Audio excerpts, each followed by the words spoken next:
నమస్కారం.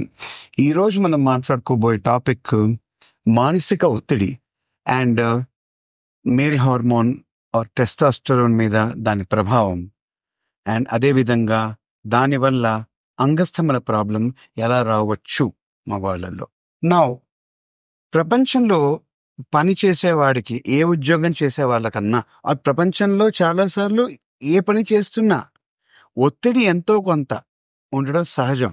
సో జీవితంలోంచి ఒత్తిడిని అనడం చాలా సులువు, కానీ తీసే మార్గాలు ఎవరో చెప్పరు. సో దానికి నేనేమంటానంటే, స్ట్రెస్ పూర్తిగా తీసేయలేకపోవచ్చు మానసిక ఒత్తిడి జీవితంలోంచి, కానీ మేనేజ్మెంట్ చేయాలి. స్ట్రెస్ మేనేజ్మెంట్ అది చేయకపోతే మాత్రం మన తప్పే. ఇప్పుడు మానసిక ఒత్తిడి ఉండడం వల్ల మనం కార్టిసోల్ అనే హార్మోన్ లెవెల్స్ ని బాడీలో బాగా ఎలివేట్ చేసుకుంటాం. అది ఎలివేట్ అయినప్పుడు టెస్టోస్టెరోన్ లెవెల్స్ దాన్ని సప్రెస్ చేస్తాయి. టెస్టోస్టెరోన్ లెవెల్స్ సప్రెస్ చేయడం వల్ల అంగస్తంభన ప్రాబ్లం లీడ్ అయ్యే ఛాన్స్ ఉంటుంది. ఇది మొత్తం ఇలా కనెక్షన్స్ ఉంటాయి అన్నమాట. సో మన జీవితంలో, మన జీవన శైలి విధానంలో ఎంతకాలం అయితే మానసిక ఒత్తిడిని మేనేజ్ చేయకుండా ముందుకు సాగుతామో అంత కార్టిసోల్ లెవెల్స్ పెరిగి అంతే టెస్టోస్టెరోన్ లెవెల్స్ ని పడేస్తాయి. దానివల్ల అంగస్తంభన అనే ప్రాబ్లం మనకు వచ్చే ఆస్కారం చాలా ఎక్కువగా ఉంటుంది. ఇప్పుడు ఇది జీవనశైలి ప్రాబ్లం కాబట్టి దీనిలోనే మెరుగుదల తెచ్చుకుంటే ఈ ప్రాబ్లం రాకుండా ఉండే ఛాన్స్ ఉంటుంది.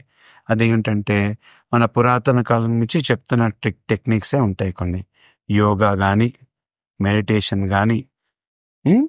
పోనీ నాకు తెలుసు ఇవాళ ఈ కాలంలో యంగ్స్టర్స్ చాలా మంది మెడిటేషన్ దానికి ఎవడు కూర్చుంటాడు అలాగా, లేదా యోగాకి మ్యాట్ వేసుకుని ఎవడు కూర్చుంటాడు, ఇలాంటి బహానాలు ఇస్తే బెనిఫిట్ మనకే పోతుంది, ఆర్ లాస్ మనకే. పోనీ అలాంటి వాళ్ళకు కూడా ఒక సొల్యూషన్ ఉంది.